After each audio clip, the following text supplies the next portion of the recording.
Since the year 2000, more than 350 books have been published explaining in detail the falsification of theism, Christianity especially. This has never happened before, ever. Please tell your Christian friends about it. They haven't noticed. My name is David Madison, the 28th of January 2020. I'm an ex-clergy atheist, and I have collected these titles into what I call the Cure for Christianity Library, in homage to Mark Twain's famous comment that the best cure for Christianity is reading the Bible. Now, there are a lot more books to help with that. Just type Cure for Christianity Library into Google.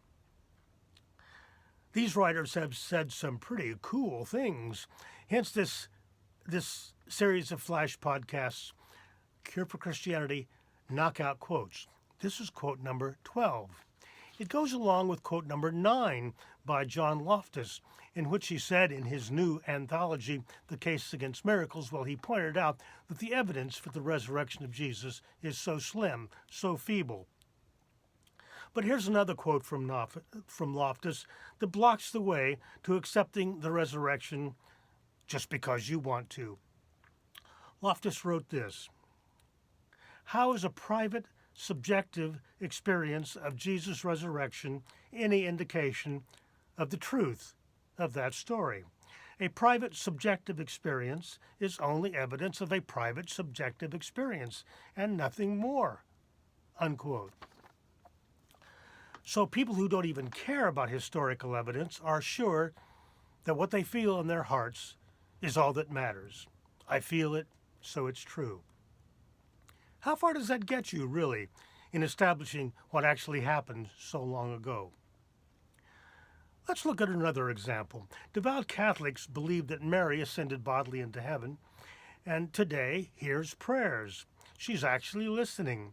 Devout Catholics feel Mary paying attention and caring. But there are many devout Jews, Muslims, and Protestants, let's not leave the Protestants out on this one, who deny emphatically that Mary plays any such role. How could so many devout Catholics be so wrong? Because, as John Loftus has said, private, subjective experiences are evidence only of private, subjective experiences, not what is real in the external world. It counts for nothing, absolutely nothing, that Christians know the resurrected Jesus in their hearts.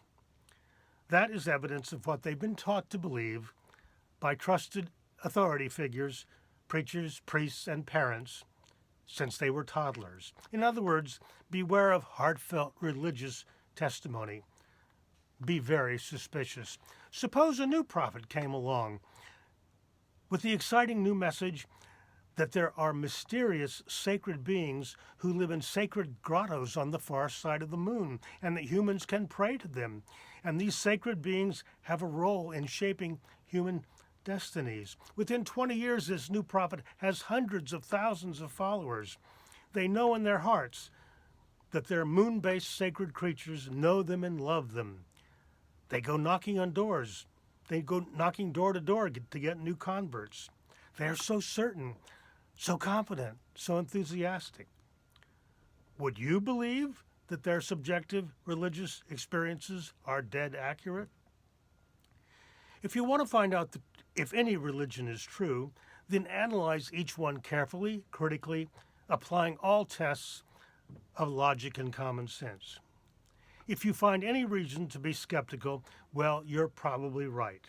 But this also means doing the same thing to your own religion.